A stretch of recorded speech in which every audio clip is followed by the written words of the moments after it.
I really think that this very, very simple mantra of I wish to grow, which my teacher Rudy, Swami Rudrananda, came up with after his contact with Bhagavan Nityananda in India, is brilliant. It is really so special and powerful.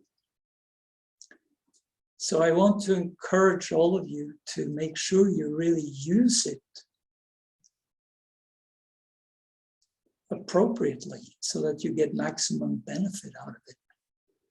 You know, like anything else, it's something that can very easily be misunderstood because, you know, language is used mostly as a way of defining something or in a rational way, not in a way of pointing. But in this case, with the mantra, I wish to grow, it's language, when you use it inside yourself, that is just pointing to an inner state. Pointing, pointing, pointing, pointing. It will do that with every breath you take and every use that you make of it until the day you die. So there's nothing there to be analyzed, and there is nothing there to be thought of as any special state that you are reaching for, other than, let's see how to put this. It's not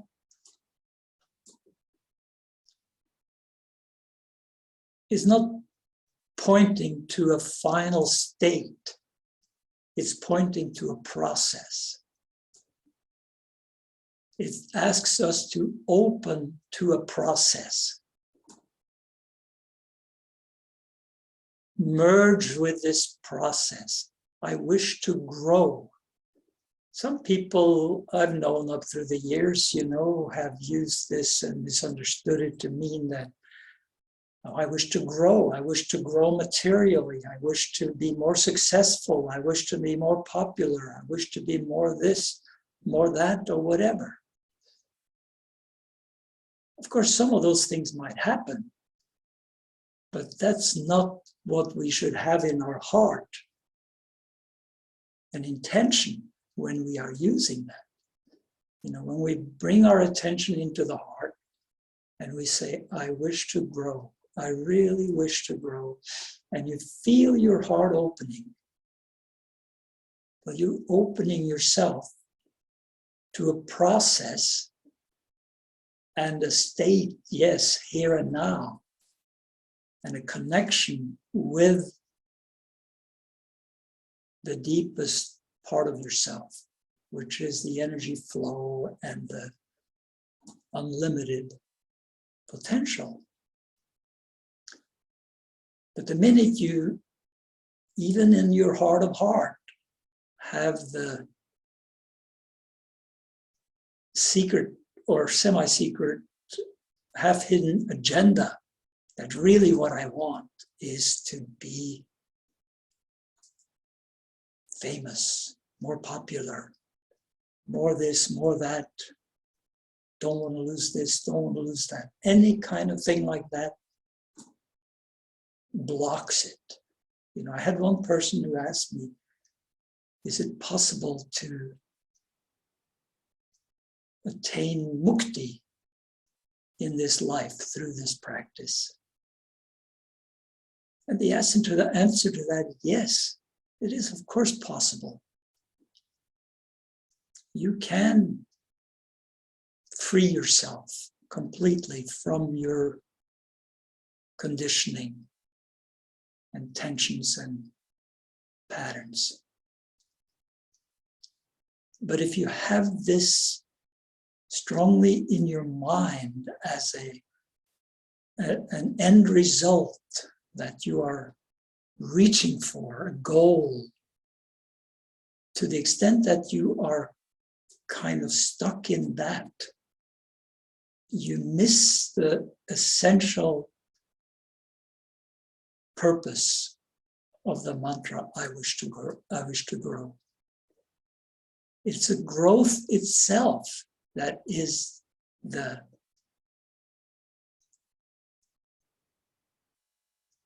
essence of it and the function of it. So, of course, cleverly, Rudy did that to indicate that as we go into the heart and use this simple mantra and feel our heart open and the rest of the chakras, as that happens, well, we will be very aware of all of the different things that stand in the way of opening to this transformation process that is possible for us. You know, whatever is really in our mind will become more and more of a prison. If we think of ourselves, oh yeah, well, you know, I wish to grow, but you know, I'm not that good, I'm not that this, I'm better, he's better than me, I don't like that. You know, all the things in the mind that have to do with chasing after something or clinging to something. Those are Buddhist terms, but they are very applicable. Those are the things that keep the simple mantra of I wish to grow to function. If you're chasing something or clinging to something to the degree that you are and do, the power of the I wish to grow mantra will not be there, at least definitely not fully. You know, the whole point with asking deeply inside for this open state, this open transformation process, which is in and of itself a state. The whole purpose of that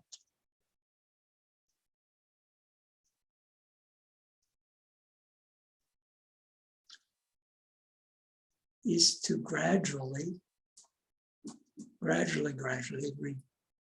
remove the veils that block us from being immersed in this process.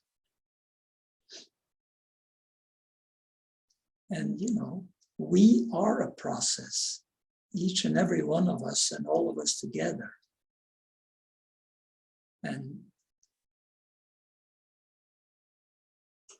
the whole point of really opening and letting go is to allow whatever is appropriate for us to come. There's a higher purpose, not a higher purpose exactly, a higher will, the will of God, the will of the self. You can call it what you want. But when you get really quiet inside and you really are open, isn't that what you feel? Some, at least, glimpse of? That you are no longer, you know, in the prison of your own mind and desires, but you are just open. You're just open. You're in the process. You're in the Yamuna River. And it's okay. You're flowing with life. And whatever is appropriate for you will come. It might be very difficult, or it might be very easy and materially rewarding even, you know.